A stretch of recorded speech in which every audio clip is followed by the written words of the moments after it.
దొరికిపోయింది తాతయ్య గారు. అమ్మమ్మ గారి మార్పుకి కారణం ఏంటో తెలిసిపోయింది.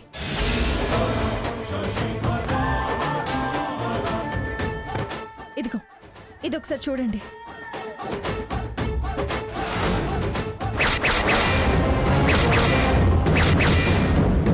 అంటే ఆ భాగీరథి తగిలించిన రింగులో ఏదో ప్రభావం ఉందన్నమాట.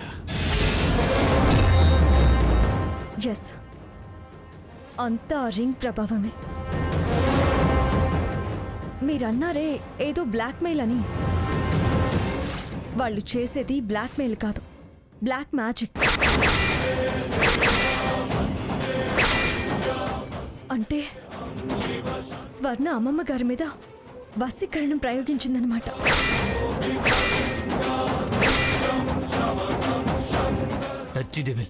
ఇంతకు దిగజారిందా? దాని అంతు తెలుస్తా. తొందరపడద్దు. ఇంత నీచానికి తెగబడిన వాళ్ళు ఏమైనా చేస్తారు. ముందు అమ్మమ్మ గారిని ఆ వశీకరణం నుంచి ఎలాగైనా బయటపడేయాలి. మళ్ళీ ఈ వశీకరణానికి లోను కాకుండా ఆ స్వర్ణకి దూరంగా ఉంచాలి. కానీ మనకు అలాంటి వాటి గురించి తెలియదు కదమ్మా. వాటి గురించి తెలిసిన వాళ్ళు ఎవరూ తెలియదు. ఎలా మంగన బయటపడేటివి ఎలా? అంతా భాగీరథి చేసుంటుంది. అవతల అమ్మ దుర్మార్గుల దగ్గరుంది. ఇప్పుడు వాళ్ళు అమ్మని అడ్డం పెట్టుకుని ఏమన్నా చేస్తారేమో. వాళ్ళు పిన్నినేం చేస్తారా? వాళ్ళకి కావాల్సింది నానమ్మ. కానీ వాళ్ళు కిరాతకులమ్మా. కిరాతకాలు కొడిగట్టే వాళ్ళు ఏమైనా చేస్తారు. స్వార్థం ఏ పనైనా ఎంత పనైనా చేయిస్తుంది. అందుకే మనకి ఈ విషయం తెలిసినట్టు కానీ విరుగుడు ప్రయత్నం చేస్తున్నట్టు కానీ వాళ్ళెవరికీ తెలియకూడదు. ఇలాంటి విషయాల గురించి మన బైరాగి తాతకి తెలుసుంటుంది. నేను వెళ్ళి ఆ తాతయ్యని కలిసి ఎలాగైనా అమ్మమ్మ గారిని ఆ ప్రయోగం నుంచి బయటపడేసి ప్రమాదం లేకుండా చేయమని నేను ఆయనతో చెప్తాను.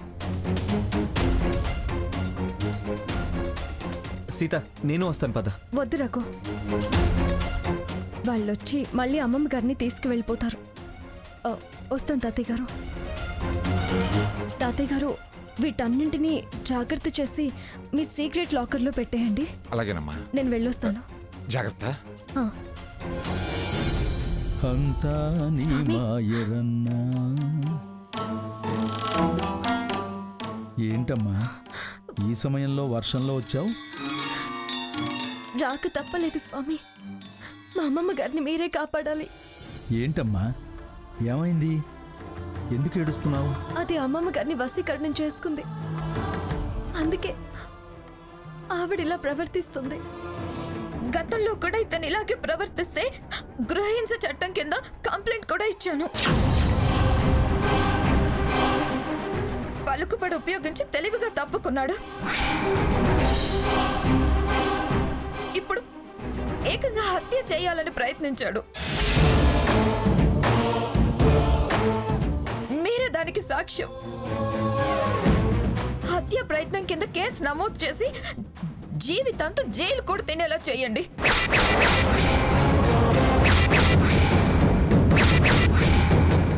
ఆడదాన్ని చంపాలని చూసిన వాళ్లకు పుట్టగతులుండవని తెలిసి వచ్చేలా చేయండి. అవునండి, మీ ముందే ఎలా ప్రవర్తించాడో చూడండి. ఇలాంటి వాళ్ళని అస్సలు వదలొద్దు. వీళ్ళన్నట్టు వీణ్ణి జైల్లో వేస్తే కానీ రోగం కుదరదు. నన్ను కాదు, వాళ్ళని వేయాలి.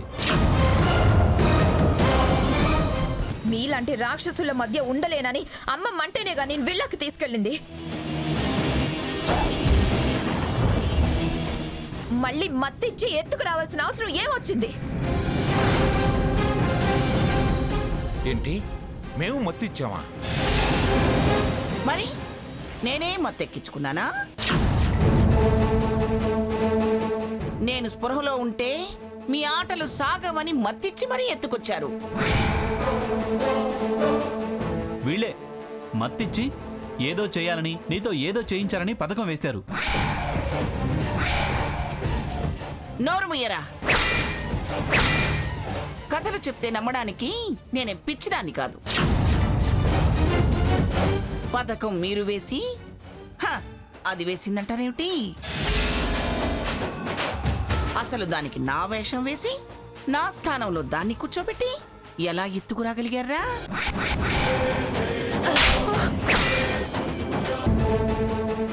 ఎందుకెత్తుకొచ్చారు?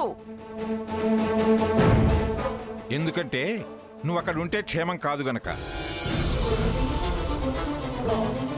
నీ మీద పెద్ద కుట్ర పన్నారు, తెలుసా మంగా నీకు? అలాగా, ఏమిటా కుట్ర జడ్జి గారు? బ్లాక్ మ్యాజిక్ ప్రయోగించి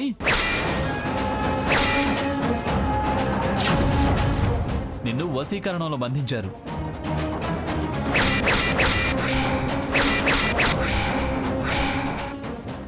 బావా, అన్యాయంగా మాట్లాడకు. వశీకరణం ఏంటి? వశీకరణం వశీకరణం అంటే లోబరుచుకోవటం.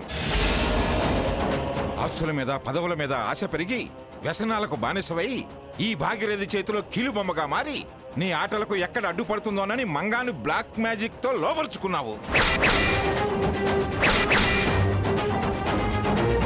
అబద్ధం, అంత పచ్చి అబద్ధం. ఏంటి అబద్ధం? ఆ విషయం మాకెలా తెలిసింది అంటే, సార్, నిన్న జరిగిన ప్రెస్ మీట్ ఫొటోస్ లీక్ చేయొద్దన్నారు కదా, అందుకే ఫోటోలు వీడియో చిప్ తీసుకొచ్చాను.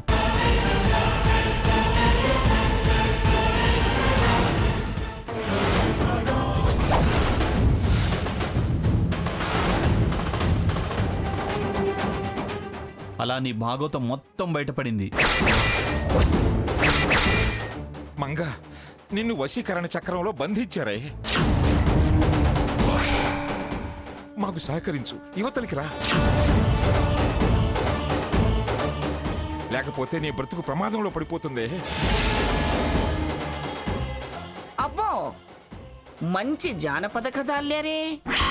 చూడండి, దిష్టిని నమ్మేదాన్ని కాబట్టి ఇలాంటి కళ్ళబులి కథలు చెబితే నమ్మేస్తుంది పిచ్చిది అనుకుంటున్నారు.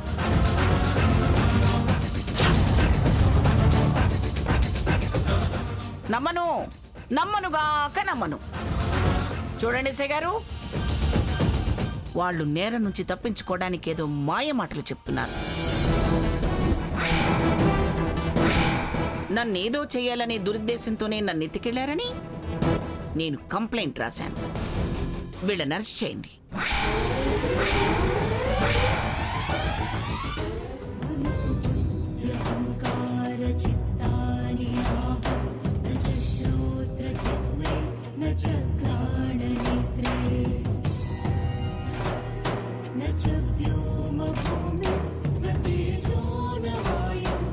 నీకింకా మత్తు వదలనట్టే ఉంది మంగా. కాస్త స్పృహ తెచ్చుకో. నా భార్యగా నీ మీద ప్రేమతో చూస్తున్నాను.